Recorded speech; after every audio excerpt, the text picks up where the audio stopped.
এ নিয়ে আরও তথ্য জানাতে এই মুহূর্তে বগুড়ার গাবতলীতে আছেন সহকর্মী আব্দুল আওয়াল ও সিরাজগঞ্জে আছেন রিঙ্কু কুন্ডু। প্রথমে যাচ্ছি আওয়ালের কাছে। আওয়াল, আমি দাঁড়িয়ে আছি বগুড়ার গাবতলী উপজেলার পোড়াদহ এলাকার মহিষাবাদান এবং দুর্গাহাটার যে সংযোগ সড়ক, সেই সংযোগ সড়কটিতে দীর্ঘ 23 বছর যাবৎ এই সড়কটিতে আসলে কোনো রকমের কোনো কার্পেটিং হয়নি 4 কিলোমিটারের এই সংযোগ সড়কে। এবং এই 23 বছর ধরে অর্থাৎ 2 যুগ ধরে কিন্তু এই গ্রামের যে হাজার হাজার মানুষ রয়েছে তারা কিন্তু দুর্ভোগ এবং দুর্দশা নিয়েই তাদের প্রতিনিয়ত চলাফেরা করতে হচ্ছে। এবং এই যে গ্রামের সংযোগ সড়কটি রয়েছে, এই দিক দিয়ে যে বাসিন্দারা বসবাস করেন বা যেই এলাকার মানুষদের বসবাস এই এলাকায়, তাদের অভিযোগ এতটাই গুরুতর যে বাড়িতে যদি কোনো বিয়ের সম্বন্ধ আসে শুধুমাত্র এই সড়কের জন্য সেই বিয়ের সম্বন্ধটিও ভেঙে যায়। এবং কাগজে কলমে কিন্তু এই সড়কটি পাকা হলেও বাস্তবে এই সড়কের অবস্থা একেবারে এবড়োখেবড়ো এবং সর্বক্ষণ ধুলায় উড়াউড়ি করে। আপনারা আমার সামনেই দেখতে পাচ্ছেন যে এই অটোরিকশা বা অটো ভ্যানগুলো, গ্রামের যেই এই যানবাহন সেগুলো যে চলাচল করে এই সড়ক দিয়ে, সেগুলো কিন্তু একেবারেই ঝুঁকি নিয়ে চলাফেরা করছে। এবং এই ভ্যানগুলো চালকদের দাবি প্রতিনিয়ত আসলে এই সড়কের বেহাল দশার কারণে এখানে দুর্ঘটনার শিকার হচ্ছে। এতে করে যাত্রীরা যেমন আহত হচ্ছেন, তারাও কিন্তু আসলে তাদের যে বাহনটি রয়েছে সেটি কিন্তু নষ্ট হয়ে ক্ষতিগ্রস্ত হচ্ছেন। এটি শুধুমাত্র বগুড়ার একটি সড়কের গাবতলীর চিত্র, এমন বিষয়টি এমন নয়। অন্যান্য যে 11টি উপজেলা রয়েছে সেই 11 উপজেলা চিত্র কিন্তু একই রকম। এলজিডি বলছে বগুড়ায় 6210 কিলোমিটার আর গ্রামীণ সড়ক রয়েছে, যার মধ্যে অর্ধেক সড়কই কিন্তু আসলে এরকম মানে কাঁচা রয়েছে। এছাড়াও যেই বরাদ্দ পেয়েছে মাত্র 80 কোটি টাকা, সেই টাকাটা কিন্তু এই বছরের যেই সড়ক সংস্কারের জন্য সেটি খুবই অপ্রতুল। তো বগুড়া থেকে এই ছিল আমার কাছে সর্বশেষ। সিরাজগঞ্জে আছেন সহকর্মী রিঙ্কু কুন্ডু, চলে যাচ্ছি সেখানে। সিরাজগঞ্জের গ্রামীণ সড়কগুলো দীর্ঘদিন সংস্কার কাজ না করায় বেহাল অবস্থা এবং ভোগান্তিতে জনসাধারণ। এবং আমরা এখন আছি সিরাজগঞ্জ সদর উপজেলার একডাল এলাকায়।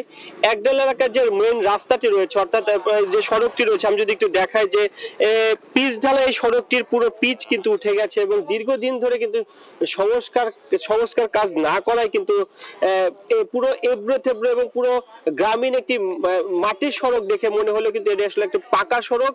দীর্ঘদিন ধরে কিন্তু কর্তৃপক্ষ কোনো সংস্কার কাজ করে, যে কারণে ভোগান্তিতে কিন্তু এই এলাকার যারা সাধারণ মানুষ রয়েছে তাদের কিন্তু অনেকটাই ভোগান্তি পোহাতে হয়।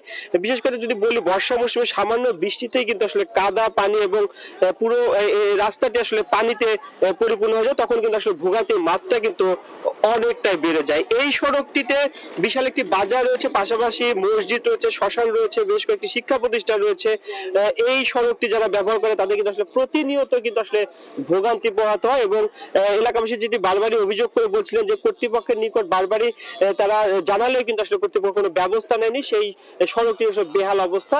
সেই সাথে চরাঞ্চলে যারা মানুষ রয়েছে, যমুনা নদী বেষ্টিত, পাশে কিন্তু যমুনা নদী, এই চরাঞ্চলের মানুষ কিন্তু এই রাস্তাটি দিয়ে আসলে যাতায়াত করে। সেই ক্ষেত্রে বিভিন্ন মালামাল পরিবহনের ক্ষেত্রে আসলে কিন্তু অনেকটাই ভোগান্তি হয়। সেই সাথে মাঝে মধ্যে কিন্তু ছোট বড় দুর্ঘটনা আসলে ঘটছে।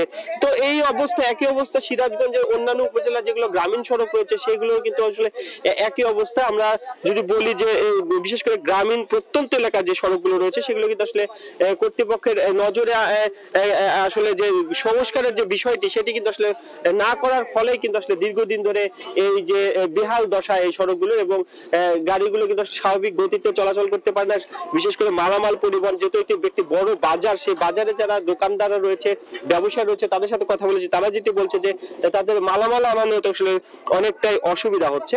তো তারা যেটি বারবারই দাবি জানিয়েছে যে কর্তৃপক্ষ দ্রুত যদি এই সড়কটি, অর্থাৎ এই যে সিরাজগঞ্জের একডালা যে সড়কটি রয়েছে সেটি যদি দ্রুত সংস্কার করে যায়, তাহলে দীর্ঘদিনের যে ভোগান্তি সেটি কিন্তু আসলে কমে যাবে। তো একই অবস্থা সিরাজগঞ্জের 9টি উপজেলা যে অন্যান্য গ্রামীণ প্রত্যন্ত এলাকাগুলো রয়েছে সেগুলো কিন্তু এই বেহাল দশা, দীর্ঘদিন সংস্কার কাজ না করার কারণে কিন্তু এই যে বেহাল দশা রয়েছে। তো এই ছিল সিরাজগঞ্জ থেকে আমার কাছে গ্রামীণ সড়কের সবশেষ খবর। সিরাজগঞ্জ ও তার আগে বগুড়া থেকে জানাচ্ছিলেন সহকর্মীরা।